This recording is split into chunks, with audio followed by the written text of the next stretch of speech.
This is DGMT's Learning Lunch, and I'm your host, Rahima Asop.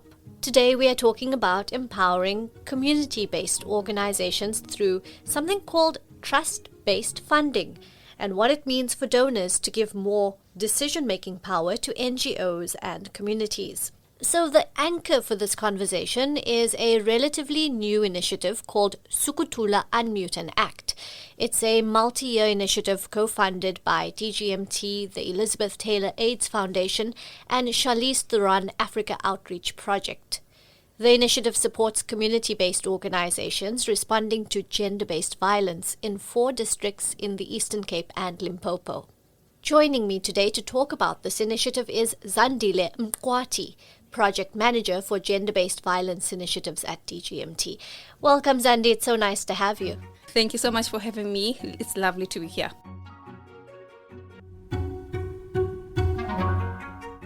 So the Eastern Cape and Limpopo have high rates of gender-based violence and have been marked as GBV hotspots, but the funding flows to community-based organizations in these particular provinces are not adequate to respond to GBV.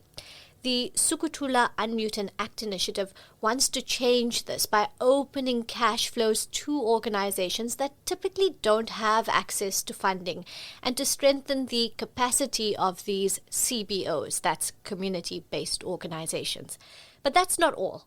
One of the main features of trust-based funding is that decision-making power is often shared between the funder and the grantee.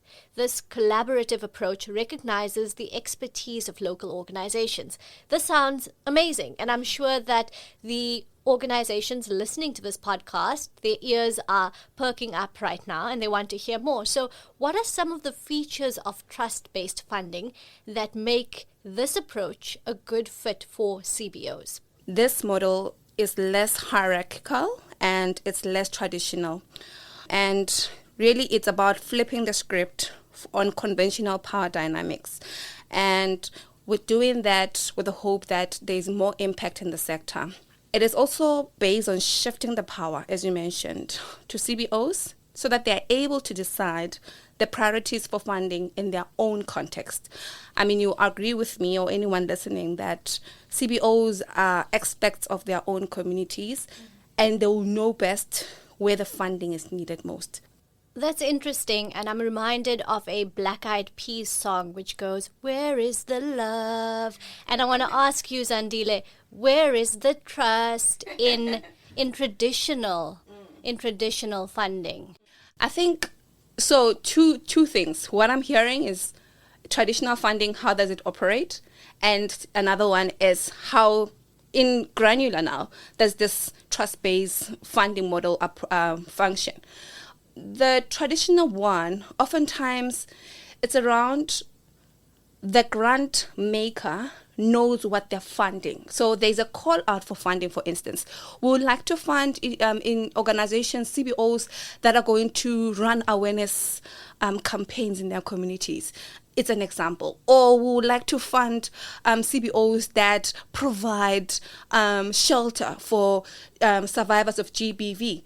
In this instance, in a trust-based funding model, we're saying we want to fund CBOs that are aimed at responding and preventing GBV in their communities. An organization can apply and say, okay, we want to provide shelter. The other one can say, no, we want to respond by going to schools and teaching young boys, dismantling, this toxic role of being a man in communities and so on.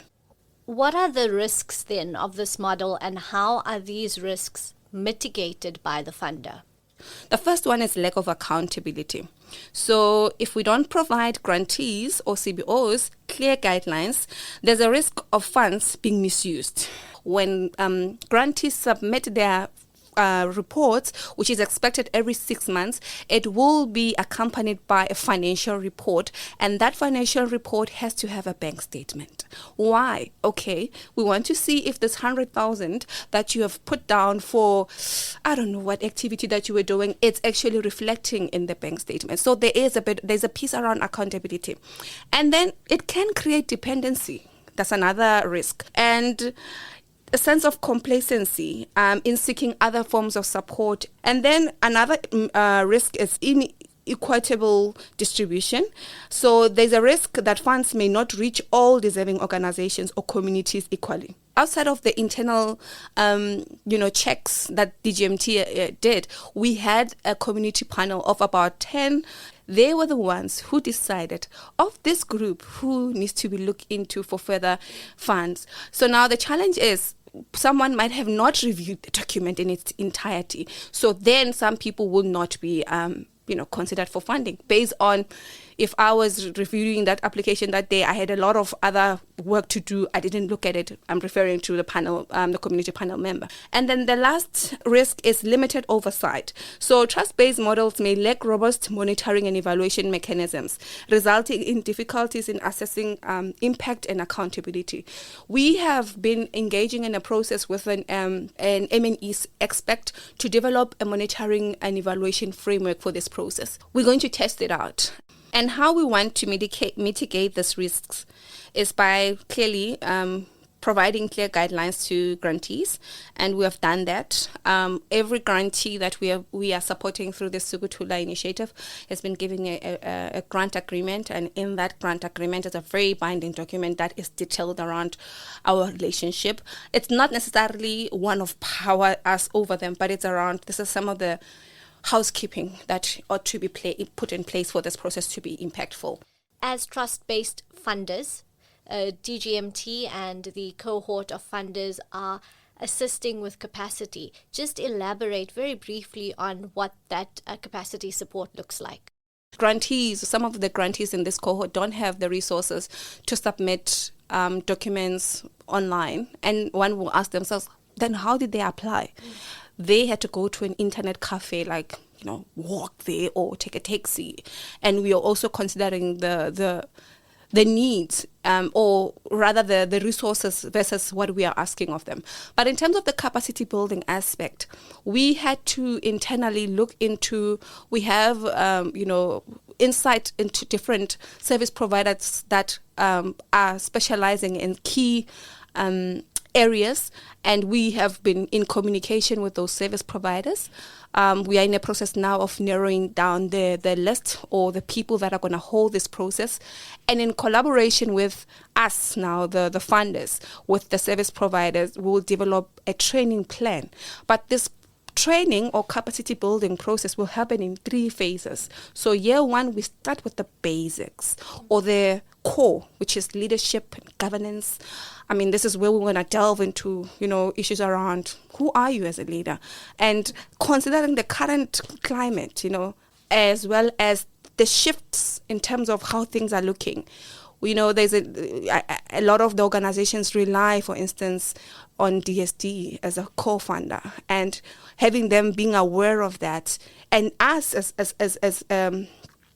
funders using this model, we want to capacitate them to be able to, in the future, be able to access, bigger funders, so we're not there to say, okay, every day we're going to take you to, no, it's not that relationship. It's to say, this is how you get there, and this is what you're going to need how to get there, and let's help you find what you need to get there. And at some point, we trust that you can find your way to get there. Thanks, Andy. I would be remiss in my position as communications director at DGMT if I didn't use your prompt to say that to all those listening, there are guides for NGOs on DGMT's website. If you go to dgmt.co.za and you go to guides for NGOs, you will find guides on monitoring and evaluation, as well as governance and setting up an NGO. So that's just a little plug to guide people to that particular resource that exists on DGMT's website. But back to regular programming, what are the benefits of trust-based funding? The main one is around deepening relationships between the funder and the grantee, or the funder and the recipient, to promote flexibility in how funding is being used, and also to empower organizations to be able to address community needs effectively. So looking at more community-embedded interventions. And lastly, to encourage innovation. So just because there's flexibility, and I'll chat more about this when I talk in practice, CBOs were able to say, okay, this is how we want to, and we back that up. But of course, as I mentioned, there are mechanisms that we've put in place to be able to see if this approach is working in terms of their, activities or their programming. And also it creates and it fosters collaboration between funders. So right now, we have a beautiful developing, because we're all learning, and it's a very interesting approach in terms of looking at the community, not as one who's coming to give the solution, but looking into the community and saying, community, please help us. How do we find a solution, and making the resources available? The initiative has enrolled its first cohort. How many CBOs have been enlisted, and what happens next? So just to give a bit of more context, in total, we received from Limpopo and Eastern Cape 136 applications. And through a series, like a deep series of reviewing and making sure that, the kinds of CBOs that are part of this or possibly will be part of this cohort are represented. We then followed up. We ended up with, a number of declined applications. Out of this 136, we had 99 declines. And those declines, what is unique or what is different with our approach or the trust-based model approach is that each and every one of these organizations received a personalized decline. What that means and why. So, unfortunately or regrettably, you didn't, this cohort due to this reason. So that an organization, upon receiving that, they're able now to look into that and then apply themselves and apply to another, funder. And then in total, we're left with 37 grantees. So we have a cohort and there's 37 organizations. What is next for them? So we have gone through a lengthy process of contracting or making sure that legally that things are done well, and processing their first tranches. They've just received their first tranches, and they will now, most of them have started actually implement, because what they did, speaking back to the trust-based funding model, they submitted activity plans, what they want to achieve by when, and how is that going to look like. So now they're doing that in practice. And after 6 months, this is around June, we are expecting reports.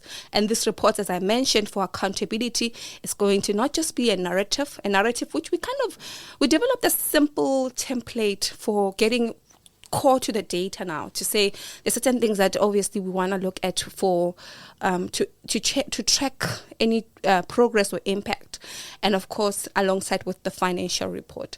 What's next for this cohort? Around May, we're looking at having 2 of the workshops, each per province. So we'll have a workshop in Limpopo for the Limpopo-based cohort members, and we'll also have another workshop in Eastern Cape. Is this a community practice workshop where they learn from each other? What is the goal of these workshops? So we're not yet there. So the contents of the training or the workshops will look, for instance, leadership, the role of the board, identifying your board member. What is the role of a board member? Community mapping, because a lot of these activities are designed with the community in mind. But there's also a need for these grantees to look at who's in the room in terms of their, other cohort members who are located in the same province, so that they work in unison. So we're also finding a way to kind of bring CBOs together and dismantle this thinking around, CBOs don't work together. Given the limited resources in these particular communities, describe how these small community-based organizations are responding to gender-based violence. Perhaps you can give us some details in terms of what these organizations are actually doing. So there's a number of CBOs that make up this cohort from the 2 provinces. So we looked at organizations that are women-led, youth-led, queer community-led, and also with the disabled community in considered or being part of those processes. For instance, there's an organization in Eastern Cape, Yahweh, Center for the Disabled. So what Yahweh does, they have a small group of young people, different age groups. They've got a group of, infants to toddlers, where they teach them your basic skills around being able to communicate. This is in a rural setting. So for someone that might sound like, oh, that's so basic. But this is for the community that oftentimes the disabled child doesn't get to engage with the rest of the community. And because either the mother has to go and work and they don't have the resources. I mean, we both parents, we know childcare can be crazy. They oftentimes end up by themselves, locked up somewhere. So Yahweh does take these children and put them in this class. And then for the older ones, they are taught, skills to be able to generate some kind of income. But what are some of the things that Yahweh does, and I'm highlighting them, is that they've got a small garden at the back. It's just a tiny yard at the back of the shack that they use as an office. And one of the things that they had applied for the application they got awarded for is to get a container so that they move from that shack, because it was, when it rains, the water comes in. When it's cold, you can imagine.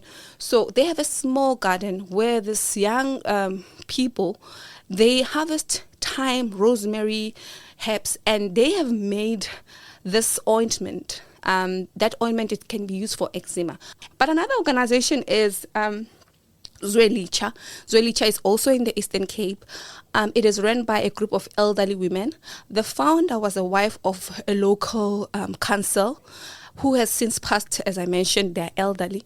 But what these women do, they gather together on a weekly basis. They make beads. So beads work is very big and popular in the Eastern Cape, especially in that area. They sell those during a specific time season, but also what they do, they provide counseling to survivors of GBV. And with that money, what they do, if there's a need, they provide for the survivor who comes looking for support. And within Limpopo, we have Musina Victim Empowerment. What Musina does, they are the offices or the premises within the police station. They have rooms there where they shelter the mother and the child, the GBV survivor. The other one in Limpopo is Renai Singai. Renai provides a foundation. They provide legal support, as well as that comprises of court support when the survivor of GBV is going to court. They provide financial support in terms of the person to be able to reach court, because sometimes even the family, if the survivor is not supported by the family members, sometimes that is also, it can impact them with the process. So they support the family members and to coordinate the whole legal process. Zandi, what does success look like for the Sukutula initiative? Well, the main one is for this 37 grantees to be capacitated outside of this 3 years relationship, to be able to still sustain themselves in a better position, and of course underlying that, a reduction of GBV incidences in these communities. And hopefully, the two provinces, possibly there might be this marriage of some sort where we find that the different aspects within this province are being borrowed, because they are similar but yet different, because I haven't been exposed to them, but they are similar yet different. They have access to some of the creative ways that they can use to respond to one of the drivers of gender-based violence, which is poverty. They have learned, so in terms of building, growing gardens, and that's another conversation that speaks to food security. But also for us, success will look like organizations that are able to work together. So in Limpopo, in Seshego, an example, those organizations being able to come together and work together, and when they're looking for funds, they can look for funds together and outline this is what we are doing. We're providing shelter. This one is providing psychosocial support. This one is doing, court support, and we are all applying for one fund. And of course, and a last piece around it, it's around, bringing this sense of, I can do it too, because oftentimes grantees, or CBOs, they get like this, the power gets taken away by the mechanisms of applying for a grant. Like, oh, I have to fill this, I have to that. Being able to move past that feeling of I can't do it, so that they are able to get the necessary resources they need to implement their very vital initiatives in their communities.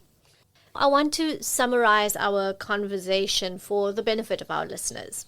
A trust-based funding model is an approach to philanthropy and grant-making that emphasizes building strong, collaborative, and transparent relationships between funders and grantees. So, unlike more traditional transactional models, trust-based funding recognizes the expertise of the organizations and seeks to empower them by providing flexible support, reducing bureaucracy, and fostering open communication. And now, over to you, those listening to this podcast. Using what you have heard today, you can try this reflective exercise.